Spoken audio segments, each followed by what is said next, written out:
آپ علیہ الصلوۃ والسلام کا وہ ارشاد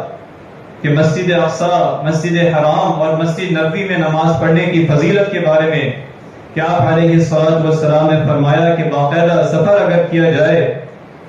وہ 3 مساجد کی طرف، فرمایا لا تشد الرحال الى 3 مساجد المسجد الحرام والمسجد الاقصى ومسجد هذا صلی اللہ علیہ وسلم، کہ یہ ثواب کی نیت سے صرف 3 مساجد کی طرف سفر کیا جا سکتا ہے، اور وہ یہ ہے کہ مسجد حرام اور مسجد اقصی اور یہ میری مسجد، مسجد نبوی صلی اللہ علیہ وسلم۔ تو یہ مسلمانوں کا قبلہ اول بیت المقدس، جہاں آج ظلم و ستم ہو رہا ہے، یہاں آپ علیہ الصلوۃ والسلام اور دیگر انبیاء علیہ السلام نے ان کا مقبرہ، ان کی آبادی، اور آپ علیہ الصلوۃ والسلام نے یہاں نماز ادا کی، تمام انبیاء علیہ السلام کی امامت کرائی۔ جہاں آج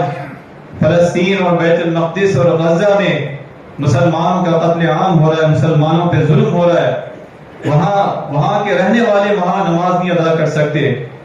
اللہ تبارک و تعالیٰ ان کی تائید نصرت فرما، اللہ تبارک و تعالیٰ ان کے لیے آسانیاں فرما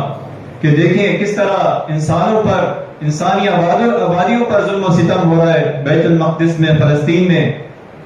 اور ہسپتالوں میں، جہاں جو باہر والے جو بات کرتے ہیں انسانیت کی، وہ انسانیت کو لرزا رہے ہیں، وہ انسانیت کو زمین بوس کر رہے ہیں، اور کس طرح قتل عام اور ظلم و ستم ہو رہا ہے، اور مسلمان ہے کہ اس طرح خاموشی ہے جس طرح قبرستان کی طرح خاموشی ہے۔ اللہ رب العالمین ہمیں اپنا حق ادا کرنے کی توفیق عطا فرمائے۔ اللہ تبارک و تعالیٰ پورے مسلمانوں کو یکجا فرما کہ مسلمانوں پہ جہاں ظلم و ستم ہو رہا ہے بیت المقدس میں، فلسطین میں، غزہ میں، اللہ تبارک و تعالیٰ ہمیں اپنا حصہ ڈالنے کی توفیق عطا فرما کہ ہم جتنا حصہ ڈال سکیں، ان کے لیے دعا کر سکیں، ان کی تائید و نصرت کر سکیں، اور جہاں ہم کہیں اپنے آپ کا جائزہ لیں، کہیں ہم ان ظلم و ستم کرنے والوں کی تائید و نصرت تو نہیں کر رہے،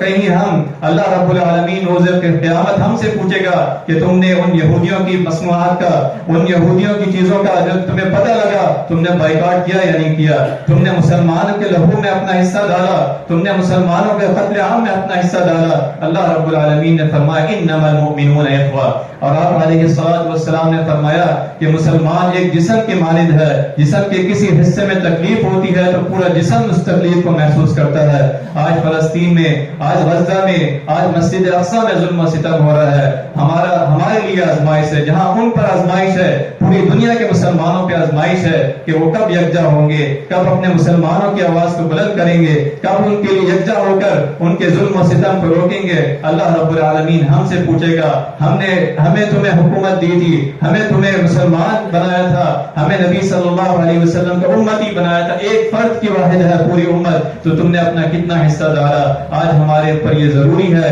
کہ ہم جو ان کے لیے دعا کر سکیں، جو ان کی تائید و نصرت کر سکیں، اور جہاں تک ظلم و ستم، جو ان پر ظلم و ستم کر رہے ہیں ان کے خلاف، ان کی چیزوں کے خلاف ہم یکجا ہو جائیں۔ اللہ تبارک و تعالیٰ سے دعا ہے کہ اللہ تبارک و تعالیٰ ان کی تائید و نصرت فرما۔ اللہ تبارک و تعالیٰ اہل فلسطین کے لیے، اہل غزہ کے لیے مسجد اقصی کی حفاظت فرما۔ اللہ تبارک و تعالیٰ مسجد اقصی کو آزاد فرما۔ اللہ تبارک و تعالیٰ ہمیں موت سے پہلے مسجد اقصی میں نماز پڑھنے کی اللہ نصیب فرما۔ وآخر دعوانا الحمدللہ۔